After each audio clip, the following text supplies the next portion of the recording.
अगर आप चाहते हैं पीसीएम भोजपुरी म्यूजिक के ऑडियो वीडियो सबसे पहले आप तक पहुंचे तो लाल बटन दबा के चैनल को सब्सक्राइब करें और बेल आइकन दबाना ना भूलें। धन्यवाद। मनोज, तू हमके भूल जा, काहे कि हमार शादी कहीं और होता। अब हम तो से बात ना कर पाए, काहे कि हमार मजबूरी बा। तू अपन ख्याल रखिया। दिल तो उतार दे लो, दिल तो उतार दे लो, दिल तो उतार दे लो, ओ हार जाई रे। आज हमरा प्यार के तो कैलू बदनाम रे।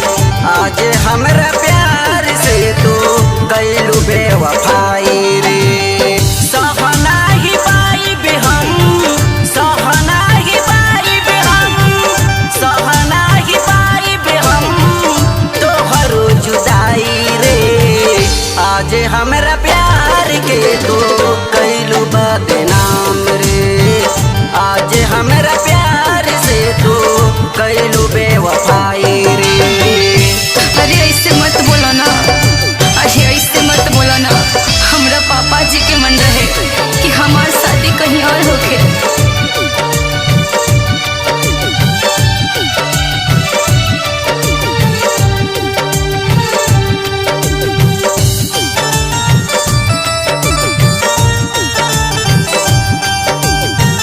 हमके दुआपन बनैलू, फिर काहे तू हो रोएलू। बस तोहरा बदनामी से डरिले हम, बस तोहरा बदनामी से डरिले हम। काहे कि बहुत प्यार तोहसे करिले हम। कसम खैलू साथ जिए मरे के, कसम खैलू साथ जिए मरे के। आज भी वादा निभाइले हम, आज भी वादा निभाइले हम। हमके दुआपन बनैलू, फिर काहे तू हो रोएलू।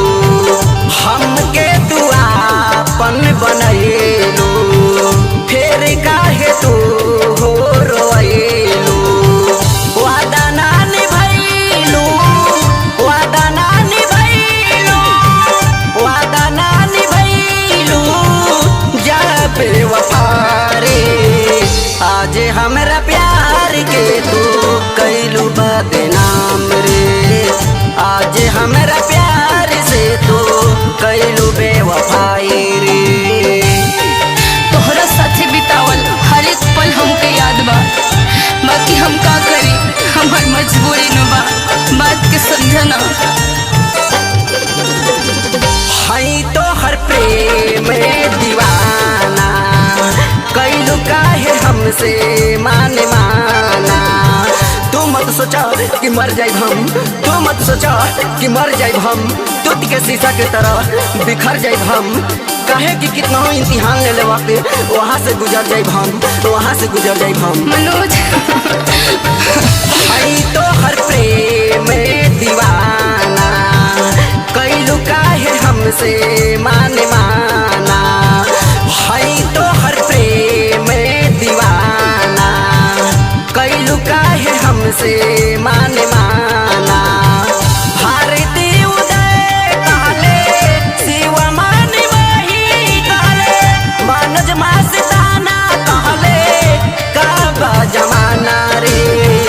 आज हमरा प्यार के तू कैलू बदनाम रे। आज हमरा प्यार से तू कैलू बेवफा